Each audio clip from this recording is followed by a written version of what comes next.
Mangoose bicycle will bring out your adventurous side with every pedal. It's time to elevate your ride. Trails, sand, snow. The trickier the terrain, the more fun you'll have on this Dolomite Fat Tire bike. 7-speed twist shifters and a Shimano rear derailleur offer ultra-smooth gear transitions. And when you're out on the trails, the bike's front and rear disc brakes provide swift stopping power. You'll enjoy year-round riding thanks to the durable mountain bike frame. The 4-inch wide, supersized knobby tires let you conquer challenging terrain, including snow-covered surfaces. The Fat Tires roll on wide alloy rims, which are both lightweight and extremely durable. This versatile ride is also outfitted with a threadless headset and a strong 3-piece crank for simplified maintenance. Plus, the sports seat delivers complete comfort. Designed with 26-inch wheels, the Dolomite best fits adult riders approximately 5 foot 6 inches to 6 feet tall. Get ready for the ride of your life. There's nothing you can't do on a Mongoose.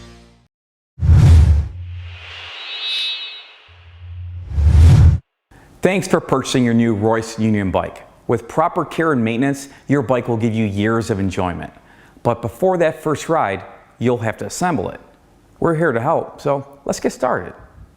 First things first, let's get the Royce Union RMT out of its box and remove all the protective packaging. Now that we have all the protective packaging off, it's time to install the seat and the post into the frame.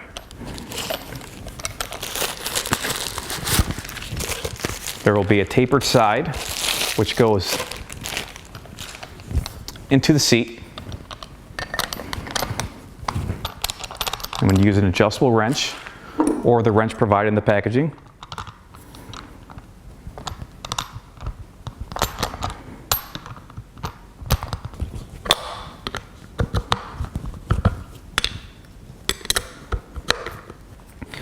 Make sure when placing the seat posts into the frame that you go past the safety line.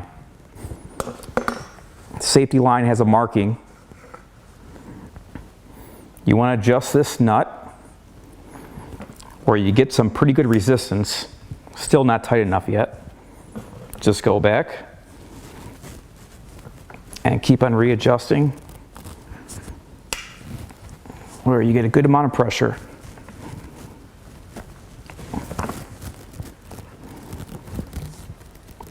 There we go. And make sure the seat is in line with the frame. We recommend using a stand. If you don't have one, you can use your cardboard box, lie it on the side, do the exact assembly you see here on the cardboard box. Inside the bike box is the parts box. Make sure you don't throw it away because there's tools inside here you will need.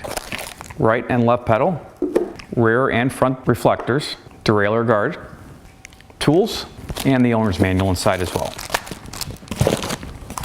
We also recommend using an adjustable wrench if you have one, Phillips head screwdriver, flathead screwdriver, and a metric Allen wrench. May make the job a little bit easier. Starting from the front of the bike and working our way back, this is the stem of the bike that holds the handlebars on. Up position is more for comfort, and you can also undo these bolts, reverse it where it's angled down, better for shorter riders.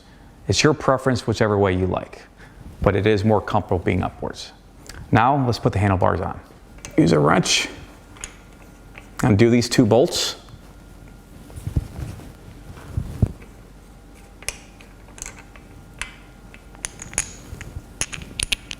Grab the handlebars, make sure the cables are lined properly like this one.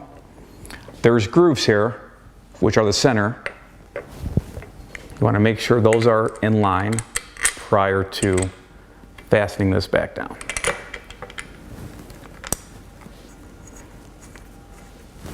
And when fastening this down, try to go evenly on both sides. You want the clamp to be same space on both sides, and this should be facing upwards or slightly back.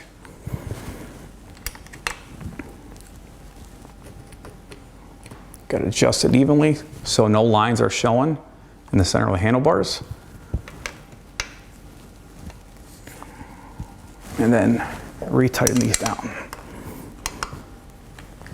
And next we're going to put the front wheel on. When installing the front tire, look for the directional arrows that is pointing forward. You want to make sure the arrows are going forward prior to installation. And when installing this tire, you want to pinch these, undo this so we can get the tire through the brake pads.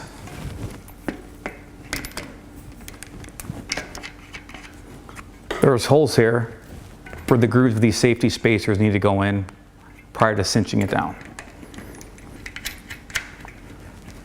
Safety spacer in the hole, then switch the other side.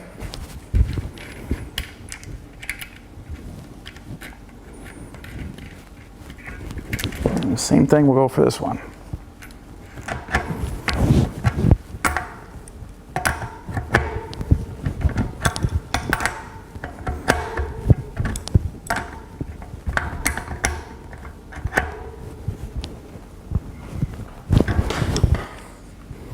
Cinch down the other side.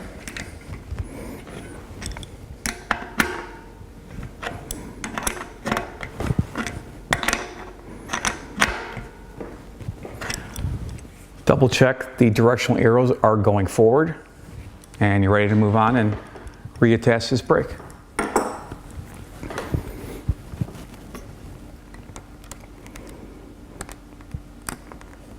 Now it's time to check the brake pads.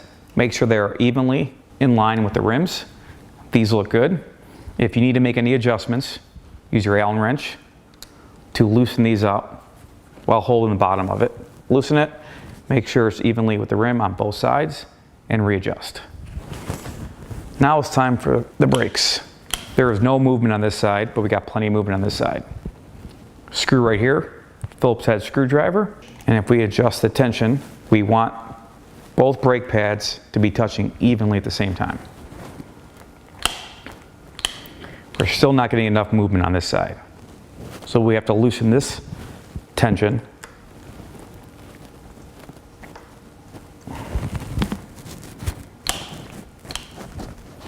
And tighten this side.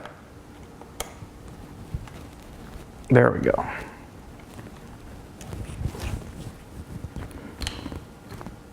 So now both brake pads are hitting at the same time.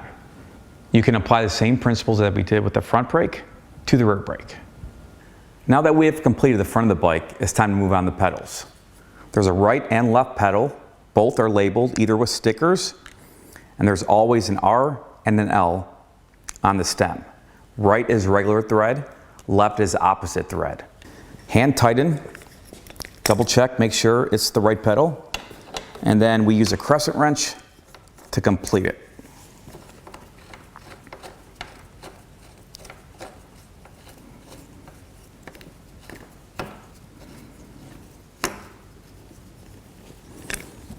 The right spins to the right, and the left actually tightens to the left.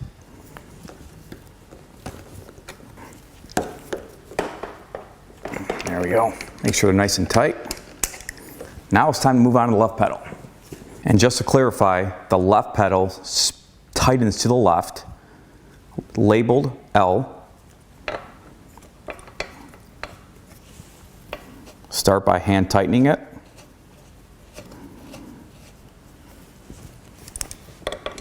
So we're tightening going left, which will be forward on the bike.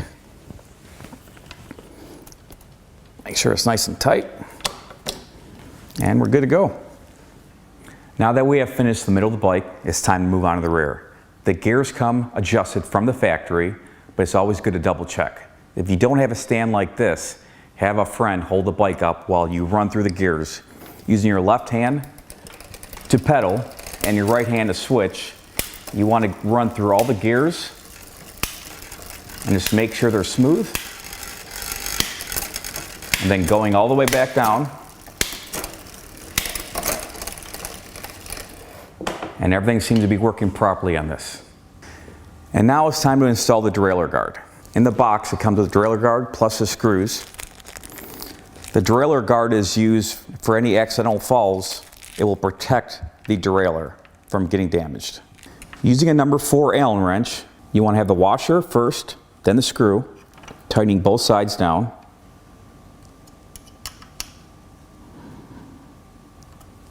And always make sure your bolts are fasten down tightly. And there we go. All done. Prior to taking the bike off the stand, make sure you install the reflectors. The white is in the front, the red is in the rear.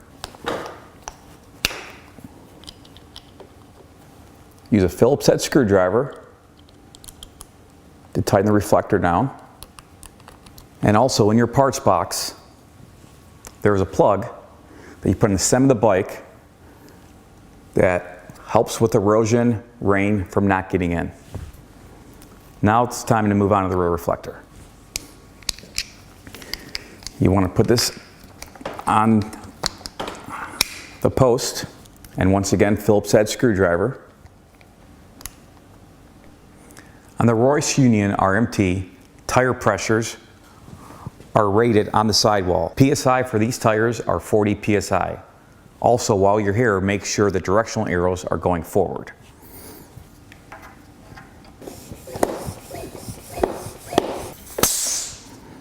Both front and rear tires are rated for 40 PSI. Now, before you go on the trails, we got a few more adjustments to make. Let's take it off the stand and double check the seat height and the handlebars. Now it's time to double check the handlebars for final adjustments. The brakes seem a little too high, so you want to undo these stem bolts and lower it for more comfortable riding position. And just as a reminder, you want the spacing on both sides to be evenly, or it will cause slippage of the handlebars.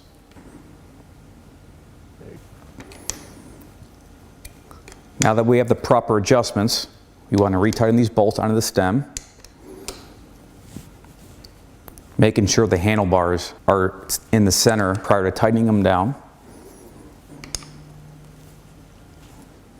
Very last step is seat adjustment. Your seat height should be just above the pelvis, and also the seat should be even with the road. This one looks like it's kicked back a little too high, so we're gonna have to make adjustments with the seat and the height. When adjusting the seat, there is a bolt on each side. Loosen them up. You want to have this rail in the center, and then the seat should be even with the ground, running parallel.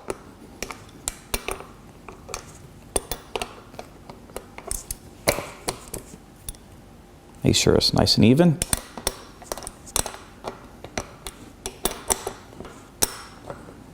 Then secure both sides and make sure seat is in line with the frame.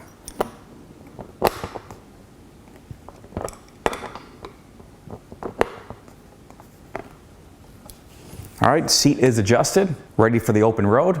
If you have any questions, feel free to contact customer service or take it to your local bike shop.